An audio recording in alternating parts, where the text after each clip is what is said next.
وذكر فإن الذكرى تنفع المؤمنين. بسم الله الرحمن الرحيم. الحمد لله وكفى وسلام على عباده الذين اصطفى. أما بعد فأعوذ بالله من الشيطان الرجيم. بسم الله الرحمن الرحيم. وإذا سألك عبادي عني فإني قريب أجيب دعوة الداع إذا دعان فليستجيبوا لي وليؤمنوا بي لعلهم يرشدون. صدق الله العظيم. وقال النبي صلى الله تعالى عليه وسلم الدعاء مخ العبادة أو كما قال رسول الله صلى الله تعالى عليه وسلم. قابل احترام بزرگوں، دوستوں، بھائیوں، اللہ تبارک و تعالی نے یوں تو بے شمار مخلوقات بنائی ہے، لیکن اللہ تعالی کی مخلوقات میں سب سے محتاج مخلوق انسان ہے۔ انسان سے بڑھ کر کوئی اور محتاج مخلوق نہیں۔ اس عالم فانی میں زندگی گزارنے کے لیے انسان کو ہوا کی ضرورت ہے، اس کے بغیر ایک لمحہ انسان زندگی گزار نہیں سکتا۔ پانی کی ضرورت ہے، اس کے بغیر زندگی گزارنا دشوار ہے۔ یہاں تک کہ انسان کو زندگی گزارنے کے لیے سورج اور اس کی حرارت و تپش کی ضرورت بھی ہے، چاند اور اس کے ذریعے ہونے والی موسم کی تبدیلی کی بھی ضرورت ہے، درخت اور شجر کی بھی ضرورت ہے، بلکہ سانپ جیسے زہریلے اور مہلک جانوروں کے زہر کو بھی انسان بہت سے کام میں استعمال میں لاتا ہے۔ خلاصہ یہ ہے کہ شبنم کے اور بارش کے ایک معمولی قطرے سے لے کر بڑی سے بڑی چیز کا انسان محتاج ہے، لیکن آپ یہ بتائیے کہ کیا ان چیزوں کو انسان کی کوئی ضرورت ہے؟ سورج کو انسان کی کیا ضرورت؟ چاند اور ستارے کو کیا ضرورت؟ ہوا اور پانی کو انسان کی کیا ضرورت؟ لیکن انسان کو ان چیزوں کی ضرورت ہے۔ معلوم ہوا انسان ایک محتاج مخلوق ہے، اس سے بڑھ کر کوئی محتاج مخلوق نہیں۔ لیکن آپ ایک سوال کا جواب دیں کہ انسان جو ایک محتاج مخلوق ہے، اس محتاج مخلوق کی حاجتیں پوری کرنا کس کے ذمہ ہے؟ سورج کو وقت پر نکالنا، غروب کرنا، چاند کو نکالنا، غروب کرنا، ہواؤں کا، پانی کا ایک نظام چلانا، یہ سارے کام کس کے ہیں؟ کون پورے کرتا ہے؟ وہ ایک اللہ وحدہ لا شریک لہ۔ اس کے ذمے انسان کی ان حاجتوں کا پورا کرنا ہے۔ تو میرے بھائیوں، دعا کی حقیقت یہی ہے کہ محتاج مخلوق کا اپنے بے نیاز خالق کے سامنے اپنی حاجت کا سوال کرنا۔ عربی زبان میں دعا کے معنی پکار کے آتے ہیں، لیکن شریعت کی زبان میں دعا کہتے ہیں محتاج مخلوق کا اپنے بے نیاز خالق، مالک اور بادشاہ کے سامنے اپنی حاجت کا سوال کرنا، جس کے ذمے ان ساری چیزوں کا نظام ہے۔ اسی لیے قرآن کریم کی آیتوں میں اور جناب رسول اللہ صلی اللہ تعالی علیہ وسلم کی احادیث میں دعا کی بڑی اہمیت آئی ہے۔ میں نے ایک بات تو آپ کے سامنے پیش کر دی کہ دعا کی حقیقت کیا ہے، دعا کس کو کہتے ہیں۔ دوسری بات، قرآن کریم میں دعا کے بارے میں کیا کیا آیتیں ہمیں ملتی ہیں۔ شروع میں نے سورہ بقرہ کی آیت پڑھی، اللہ تعالیٰ ارشاد فرماتے ہیں وَإِذَا سَأَلَكَ عِبَادِي عَنِّي فَإِنِّي قَرِيبٌ، اور جب میرے بندے آپ سے میرے بارے میں سوال کرتے ہیں تو یقیناً میں بہت قریب ہوں، اجیب دعوت الداع اذا دعان، میں پکارنے والوں کی پکار قبول کرتا ہوں جب وہ مجھے پکارے۔ نمبر 2، 8ویں پارے میں ایک آیت ہے جس میں اللہ سبحانہ و تعالی ارشاد فرماتے ہیں ادعوا ربکم تضرعا وخفیا، پکارو اپنے رب کو عاجزی کے ساتھ اور چپکے چپکے۔ نمبر 3، 20ویں پارے میں ایک آیت ہے امن یجیب المضطر اذا دعاه ویکشف السوء ویجعلکم خلفاء الارض، جب تم بے قرار اور مجبور ہو جاتے تو کون ہے جو تمہاری پکار کو قبول کرتا ہے اور تم سے برائی کو دور کرتا ہے۔ 24ویں پارے میں آیت ہے وقال ربكم ادعوني استجب لكم، وقال ربكم، تمہارا رب کہتا ہے ادعونی، مجھ سے مانگو، مجھے پکارو، استجب لکم، میں تمہاری مانگ اور پکار کو قبول کروں گا۔ نمونے کے لیے یہ 4 آیتیں کافی ہیں۔ اب تیسرے نمبر پر ہم سمجھے کہ جناب رسول اکرم صلی اللہ تعالی علیہ وسلم دعا کے متعلق کیا ارشاد فرماتے ہیں۔ جناب رسول اکرم صلی اللہ علیہ وسلم کا فرمان عالی ہے الدعاء مخ العبادہ، کہ دعا تو عبادات کا مغز ہے، خلاصہ ہے، عبادات کا نچوڑ ہے۔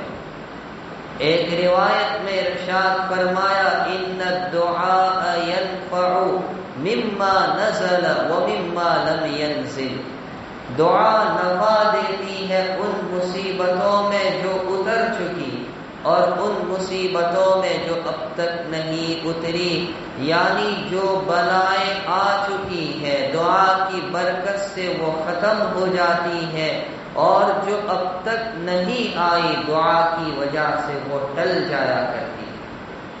اور ایک روایت میں پیغمبر علیہ السلام ارشاد فرماتے من لم يسأل اللہ یغضب علیہ، جو اللہ سے سوال نہیں کرتا، اللہ سے نہیں مانگتا، اس کے سامنے ہاتھ نہیں پھیلاتا، اللہ تعالیٰ اس سے ناراض ہو جاتے ہیں، اس پر غضبناک ہوتے ہیں۔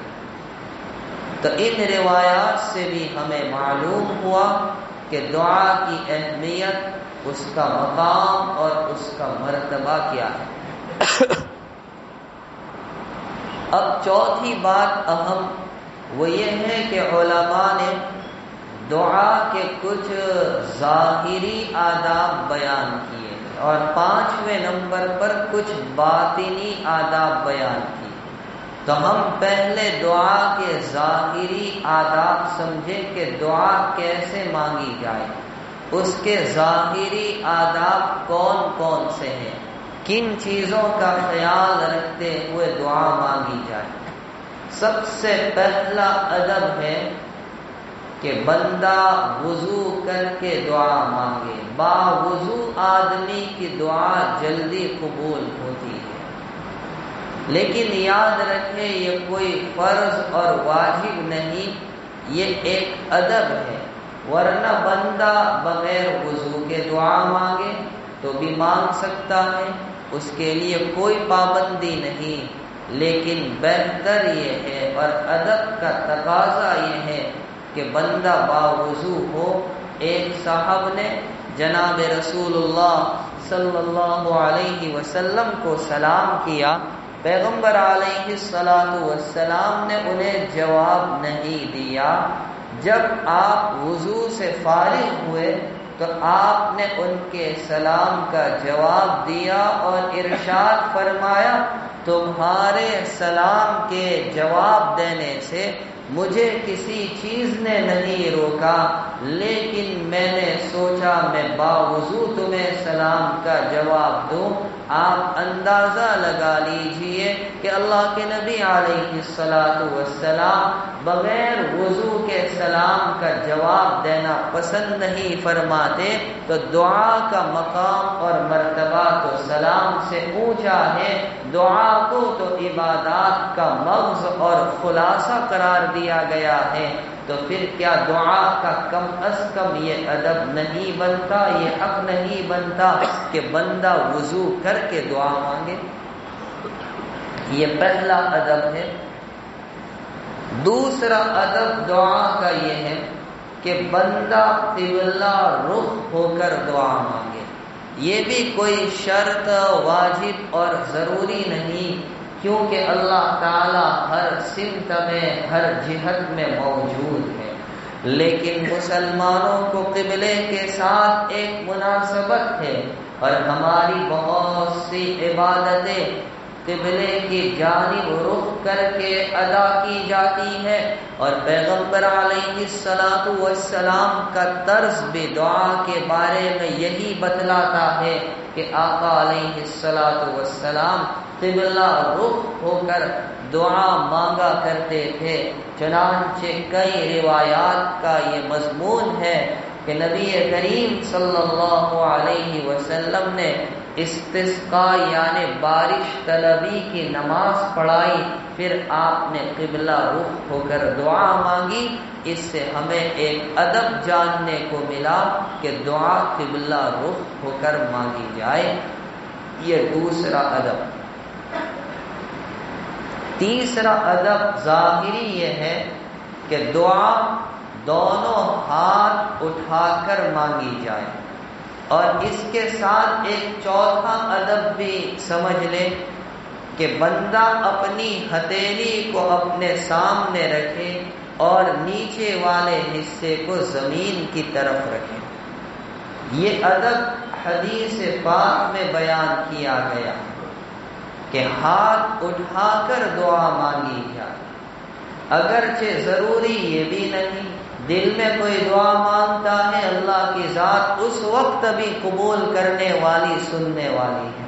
لیکن آپ نے ایک حدیث سنی ہوگی، پیغمبر علیہ السلام نے ارشاد فرمایا ان اللہ حی کریم، تمہارا رب بڑا شرم والا اور سخی شریف ہے. اسے شرم آتی ہے جب کوئی بندہ اس کے سامنے ہاتھ پھیلائے اور وہ اسے ناکام اور خالی ہاتھ واپس کر دے.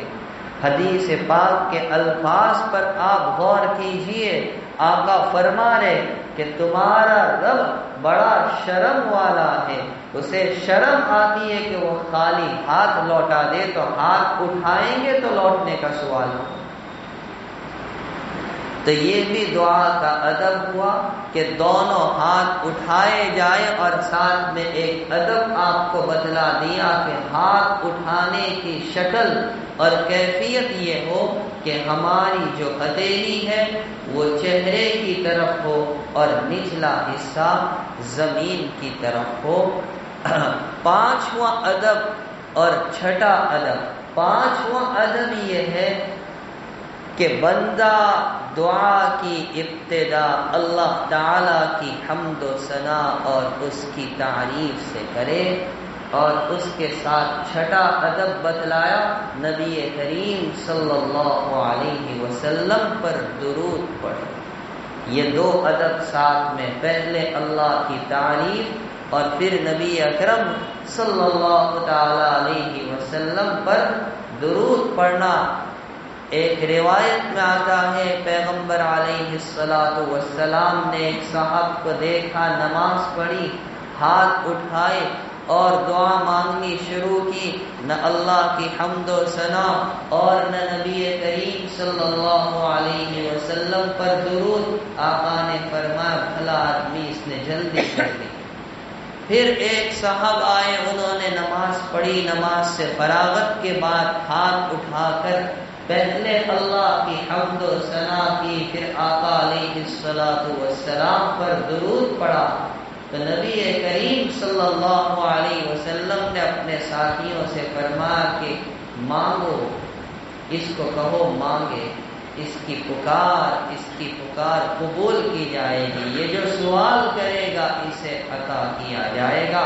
تو ہمیں یہ ادب جاننے کو ملا کہ دعا کا یہ ادب ہے کہ ابتدا میں اللہ کی تعریف ہو، اس کی حمد و ثنا ہو اور جناب رسول اللہ صلی اللہ علیہ وسلم پر درود بھی پڑھا جائے۔ دعا کا ساتواں ادب یہ ہے کہ آپ جس چیز کا سوال کر رہے ہو اس کا پختہ عزم، ارادہ، شک شبے کے الفاظ کے ساتھ دعا نہ کرے، اس لیے کہ آپ جس ذات کو پکار رہے ہو اس ذات پر کوئی زور زبردستی کرنے والا نہیں۔ اس لیے پیغمبر علیہ السلام نے ارشاد فرمایا کہ اس طرح سے دعا نہ کرے کہ پروردگار تو چاہے تو میری مغفرت کر دے، تو چاہے تو مجھ پر رحم کر۔ ارے مغفرت کرنا اس کا کام ہے، رحم کرنا اس کا کام ہے، کون اس کو مغفرت سے روک سکتا ہے؟ رحم کرنے سے کون اسے منع کر سکتا ہے؟ اس پر کون اکراہ یعنی زور زبردستی کر سکتا ہے؟ معلوم ہوا کہ ہم دعا اس انداز کے ساتھ کریں کہ پختہ عزم ہو، جس چیز کا سوال ہو اس کا ہم پختہ ارادہ کریں۔ یہ دعا کا ساتواں ادب ہے۔ دعا کا آٹھواں ظاہری ادب دعا تضرع کے ساتھ ہو، عاجزی کے ساتھ ہو، انکساری کے ساتھ ہو، گڑ گڑا کر ہو۔ قرآن کریم میں اللہ ارشاد فرماتے ادعوا ربکم تضرعا۔ تضرع کیا مختصر لفظ ہے قرآن کریم کے، ایک ایک لفظ پر غور کیجئے۔ یہ تضرع کا لفظ ضاد، را اور عین سے بنا ہے، زرع، اور یہ لفظ عربی زبان میں اس وقت بولا جاتا ہے جب اونٹنی کا بچہ اپنی ماں کے تھن کو اپنے منہ میں لیتا ہے، اس وقت اہل عرب یہ لفظ استعمال کرتے ہیں، کیونکہ وہ بچہ عاجز ہے، وہ کمزور ہے اور اسے یقین ہے کہ میرے لیے سہارا فقط میری ماں ہے۔ قرآن کریم نے دعا کا ادب سکھلاتے ہوئے یہ لفظ استعمال کر کے ہمیں یہ درس دیا، یہ تعلیم دی کہ جس طرح وہ بچہ اپنی ماں کے سامنے اپنے آپ کو محتاج سمجھتا ہے، تم اپنے رب کے سامنے اس سے زیادہ محتاج ہو، اور جس طرح اس بچے کو یقین ہے کہ میرے لیے سہارا فقط میری ماں ہے، ہمیں یقین ہونا چاہیے کہ ہمارے لیے سہارا فقط ہمارا خالق و مالک ہے، وہی ہمیں دینے والا اور وہی ہماری بلاؤں کو ٹالنے والا، مشکلات کو آسان کرنے والا ہے۔ یہ دعا کا ادب ہے۔ اس سے ہمیں معلوم ہوا کہ گڑ گڑا کر ہو، عاجزی کے ساتھ ہو، انکساری کے ساتھ ہو، اپنے آپ کو اپنے رب کے سامنے، اپنے خالق کے سامنے مجبور سمجھ کر۔ اور نواں ادب وخفیہ دعا چپکے چپکے ہو، اگرچہ زور سے دعا کی جائے مجمع میں تو کوئی بات نہیں، لیکن جب بندہ اکیلے میں تنہائی میں دعا کرے تو چپکے چپکے ہو۔ زکریا علیہ السلام کی دعا کو سورہ مریم کی ابتدائی آیات میں نقل کیا۔ اللہ ارشاد فرماتے ہیں، کیا فرمایا؟ اذ نادى ربه نداء خفیا۔ یاد کیجیے اس وقت کو جب انہوں نے اپنے پروردگار کو آہستہ آہستہ چپکے چپکے پکارا۔ اللہ نے بڑھاپے میں ان کی دعا قبول کی اور نیک صالح فرزند کی نعمت سے نوازا۔ یہ ادب ہے، اس لیے حسن بصری رحمت اللہ علیہ کا یہ ملفوظ معارف القرآن میں لکھا ہے کہ جو دعا چپکے چپکے آہستہ کی جاتی ہے وہ دعا زور سے کی جانے والی دعا کے مقابلے میں 70 گنا زیادہ فضیلت رکھتی ہے۔ یہ تو دعا کے ظاہری آداب ہیں۔ اب سمجھیے دعا کے باطنی آداب کون کون سے جن کا تعلق قلب سے ہے، باطن سے ہے۔ تو سب سے پہلا ادب کہ ہمارے دل میں توحید ہو، اللہ کی وحدانیت کا اقرار ہو۔ جب بندہ توحید کے ساتھ اللہ کی وحدانیت کا اقرار کرتے ہوئے دعا کرے گا تو وہ دعا بہت جلد قبول ہوگی۔ اس کا مطلب یہ نہیں کہ پھر کسی کے پاس توحید نہیں، کافر ہے، اس کی دعا قبول نہیں ہو سکتی۔ قبول کرنے والی ذات اللہ کی۔ ابلیس سے بڑا کافر کون ہو سکتا ہے؟ جب اس کو رب تعالی نے اپنے دربار سے نکالا، اسے یقین تھا کہ یہاں سے مجھے ملے گا، تو فوراً اللہ سے دعا کی، انذرنی الی یوم یبعثون، اٹھائے جانے کے دن تک مجھے مہلت دے دے تاکہ تیرے بندوں کو گمراہ کرتا رہوں۔ لیکن اگر بندے کے پاس توحید ہے، اللہ کی وحدانیت کا اقرار ہے، پھر اس اقرار کے ساتھ دعا کرتا ہے تو قبولیت کے امکان بڑھ جاتے ہیں، اس دعا میں 4 چاند لگ جایا کرتے۔ یہ دعا کا ایک باطنی ادب ہو۔ دوسرا باطنی ادب یہ ہے کہ بندہ قبولیت کے یقین کے ساتھ دعا کرے۔ اس لیے حدیث پاک میں یہ تعلیم دی گئی، اللہ سے دعا کرو اس شان کے ساتھ کہ تم قبولیت کا یقین بھی رکھتے ہو۔ تمہیں اس بات کا یقین ہو میں جس ذات کو پکار رہا ہوں وہ میری پکار کو سن بھی رہا ہے، میرے اٹھائے ہوئے ہاتھ کو دیکھ بھی رہا ہے، اور میری پریشانی اور تکلیف سے واقف بھی ہے، اور دور کرنے پر قادر بھی وہی ہے۔ اس یقین کے ساتھ دعا کی جائے۔ تیسرا باطنی ادب اخلاص کے ساتھ ہو، اور اخلاص کی مثال قرآن کریم میں دی گئی کہ جب کچھ لوگ کشتی میں سوار ہوتے ہیں اور وہ کشتی طغیانی میں دریا کی موج میں الجھتی ہے، دعوا اللہ مخلصین لہ الدین، تو اس وقت اللہ کو کیسے اخلاص سے پکارتے ہیں۔ تو اس طرح اخلاص کے ساتھ دعا ہو، یہ بھی دعا کا ایک باطنی ادب ہے۔ دعا کا ایک باطنی ادب یہ ہے کہ اپنے کسی نیک عمل کا سہارا لے کر دعا کی جائے۔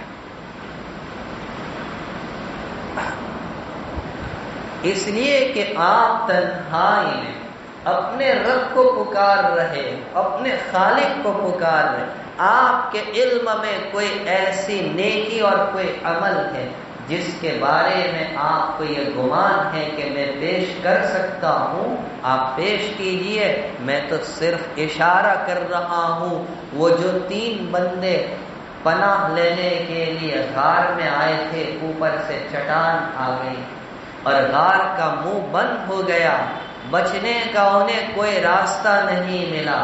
ایک نے ماں باپ کی خدمت والے عمل کو پیش کیا، ایک نے عفت اور پاک دامنی کو پیش کیا، ایک نے اپنے ملازم کے ساتھ امانت داری کے معاملے کو پیش کیا، تو پھر اللہ نے چٹان ہٹا دی، ان کے لیے نجات کا راستہ کھل گیا۔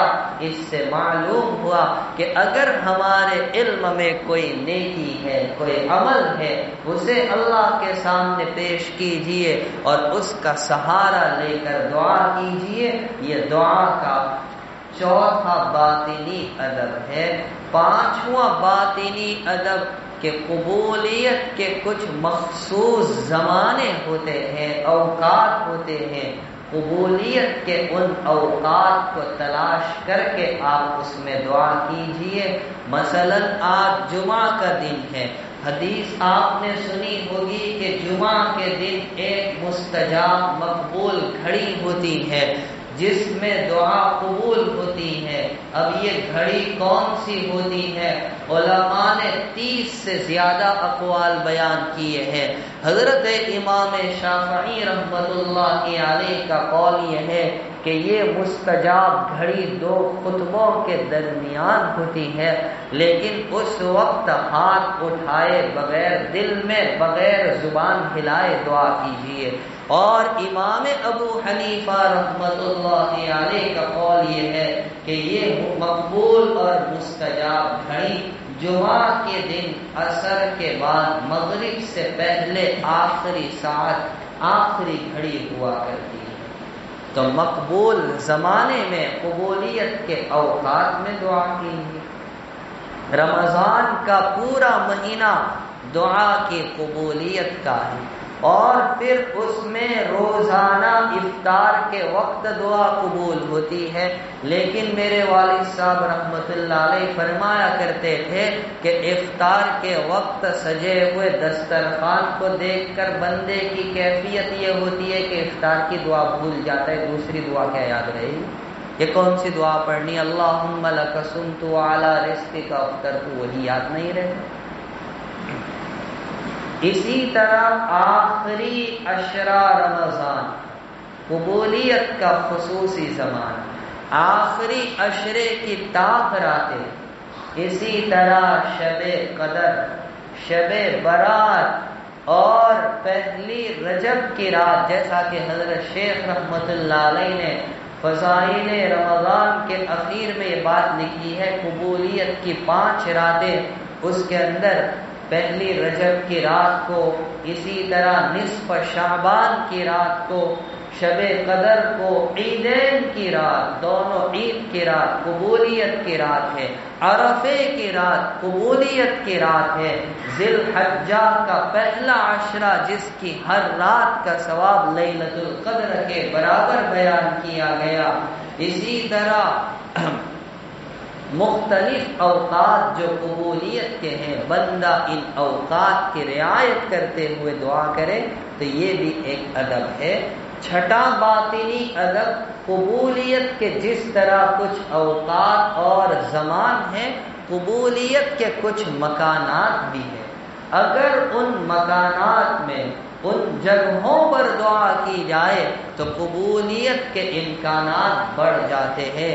روئے زمین پر سب سے زیادہ پسندیدہ جگہ اللہ کے نزدیک کون سی؟ مسجد قبولیت کی بہترین جگہ، اس میں آپ دعا کیجیے۔ اسی طرح حسن بصری رحمت اللہ علیہ سے منقول ہے کہ مکہ اور مدینہ میں قبولیت کی 15 جگہیں ہیں۔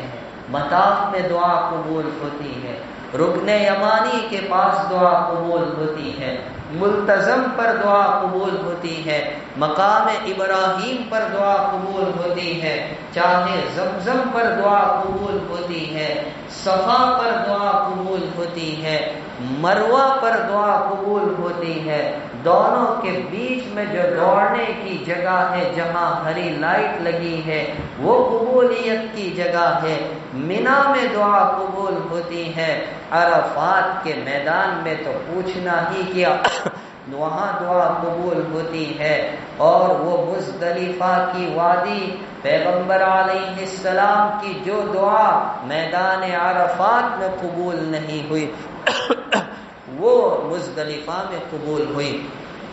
اسی طرح درمیانی اور چھوٹے شیطان کی رمی سے فراغت کے بعد پیچھے ہٹ کر قبلہ رخ جو دعا کی جاتی ہے وہ دعا قبول ہوتی ہے، مسجد حرام میں دعا قبول ہوتی ہے، مسجد نبوی میں دعا قبول ہوتی ہے، ریاض الجنہ میں دعا قبول ہوتی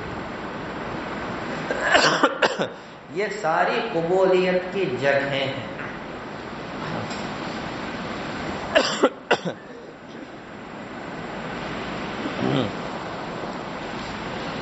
تو یہ بھی دعا کا ایک ادب ہے کہ بندہ ان جگہوں پر دعا کا اہتمام کرے۔ ہم ایک بات یہ بھی سمجھ لیں، کن لوگوں کی دعا قبول ہوتی ہے؟ تو فضائل رمضان میں آپ نے حدیث پڑھی ہوگی، سنی ہوگی، روزے دار کی دعا قبول ہوتی ہے افطار کے وقت، عادل اور منصف بادشاہ کی دعا قبول ہوتی ہے،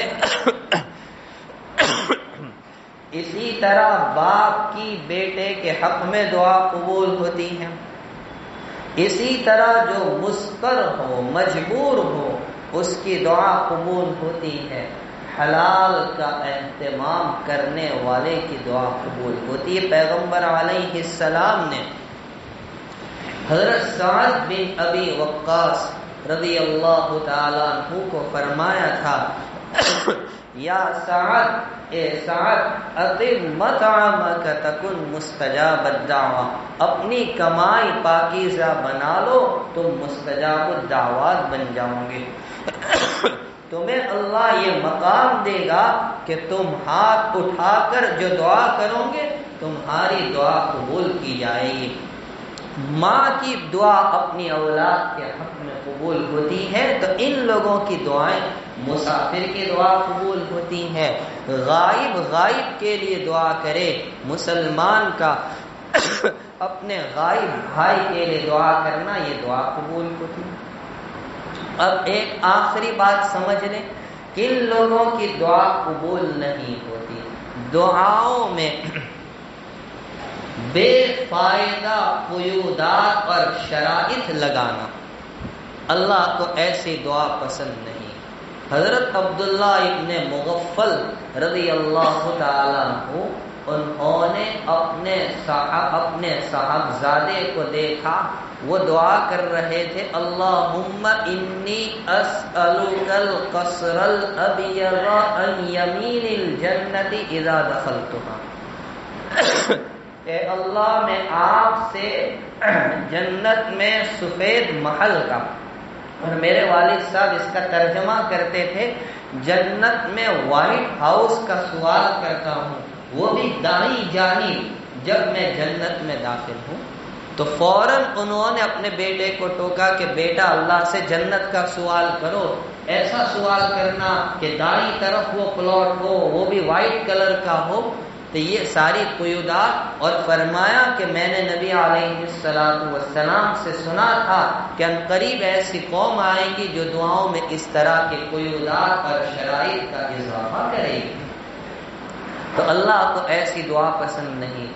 اسی طرح دعا میں تنگی کرنا، فقط اپنے لیے دعا کرنا، دوسروں کو چھوڑ دینا۔ پیغمبر علیہ السلام نے ایک صاحب کو دیکھا کہ وہ دعا کر رہے، اللہم ارحمنی و محمدا ولا ترحم معنا احدا، اے اللہ تو مجھ پر اور فقط محمد علیہ السلام پر رحم کر، اور ہم دو کے علاوہ کسی پر رحم مت کر۔ تو نبی علیہ السلام نے منع کیا کہ بھلے آدمی، تم نے تو اللہ کی رحمت کو تنگ کر دیا، سمیٹ دیا، ایسی دعا مناسب نہیں۔ اسی طرح آدمی اپنے ہی خلاف بد دعا نہ کرے، جو اپنے نبی کریم علیہ السلام نے اس سے بھی منع کیا کہ تم جو دعا کرتے فرشتے اس پر آمین کہتے ہیں۔ تو تو ایسی دعا نہ کی جائے کہ جس میں آدمی بہت سی مرتبہ پریشان ہوتا ہے یا اپنی اولاد سے تنگ آتا ہے، انہیں ہی کوسنے لگتا ہے، انہیں برا بھلا کہنے لگتا ہے۔ ارے اگر وہ قبولیت کا وقت رہا اور پھر انہیں کوئی بیماری ہوئی تو پھر پریشان ہو جاتے ہیں کہ بچہ پریشان ہو گیا، اس پر حالات آ گئے۔ اور حرام کمائی والے کی دعا قبول نہیں۔ کئی مرتبہ میں نے یہ حدیث سنائی، بہت سے لوگ پراگندہ حال، پراگندہ بال، سفر کیے ہوئے، قبولیت کی ظاہری ساری علامتیں، ہاتھ اٹھا اٹھا کر دعا کرتے، یا ربی، اے میرے پروردگار، اے میرے پروردگار، لیکن ان کا کھانا حرام، ان کا پینا حرام، ان کا لباس حرام، انہیں حرام غذا دی گئی، کہاں سے ان کی دعا قبول ہو؟ اور دعا جب بندہ کرتا ہے اللہ کی جانب سے تین باتوں میں سے کوئی ایک بات پیش آتی ہے، یا تو بندے کی مانگی ہوئی چیز فوراً مل جاتی ہے، نمبر دو یا تو تاخیر ہوتی ہے۔ اب تاخیر ہوتی ہے تو بندہ پریشان ہوتا ہے اور کہنے لگتا ہے میں تو اللہ سے سوال کرتا ہوں لیکن کچھ ملتا ہی نہیں، یہ غلط ہے۔ موسیٰ علیہ السلام سے بڑھ کر اللہ کا مقرر کون ہوگا؟ جب فرعون کی پریشانیوں سے عاجز ہو گئے اور فرعون کے لیے بد دعا کی، ربنا اطمس علی اموالہم واشدد علی قلوبہم فلا یؤمنوا حتی یروا العذاب العلیم، جب تک یہ دردناک عذاب کو دیکھ نہیں لیں گے وہاں تک ایمان لانے والے نہیں۔ مفسرین نے لکھا اس دعا کے 40 سال کے بعد فرعون ڈوبا، اور ہم تو کیا چاہتے ہیں کہ ہاتھ ایسے رکھے اور وہ چیز ہماری گود میں آ کر پڑے۔ ارے اللہ کی جانب سے کبھی کبھار جو تاخیر ہوتی ہے اس میں بھی حکمت اور مصلحت ہوتی ہے۔ اور تیسری بات کہ نہ یہ چیز ہمیں اس وقت ملتی ہے نہ تاخیر سے ملتی ہے، بلکہ اس کو آخرت کے لیے ذخیرہ بنایا جاتا ہے، اور آخرت میں جب بدلہ ملے گا تو چاہے گا کاش دنیا میں ایک بھی دعا قبول نہ ہوتی تو آج اتنا اتنا اجر پاتا۔ میرے بھائیوں، اس وقت امت مختلف حالات سے دوچار ہے، پریشانیوں کے اور مصائب کے اور فتنوں کے دور سے گزر رہی ہے، اور اگلے مہینے میں ہمارے اس سورت ضلع کا اجتماع بھی ہونے والا ہے۔ یہ اللہ کے راستے کی محنت اور چلت پھرت کیوں ہے؟ تاکہ ہم اللہ کے راستے میں نکل کر دین سیکھے اور پریشانیوں کے یہ بادل گھٹے، مصائب کے اور فتنوں کے دلدل سے ہم نجات پائے۔ اس لیے ہم دعا بھی کرتے ہیں کہ اللہ تعالی ہونے والے اجتماع کو امید سے بڑھ کر کامیاب بنائے، آسان بنائے، اور دعاؤں کے ان آداب کی رعایت کرتے ہوئے اللہ تعالی ہمیں دعا کا اہتمام اور اس کی توفیق عطا فرمائے۔ وآخر دعوانا الحمد للہ رب العالمین۔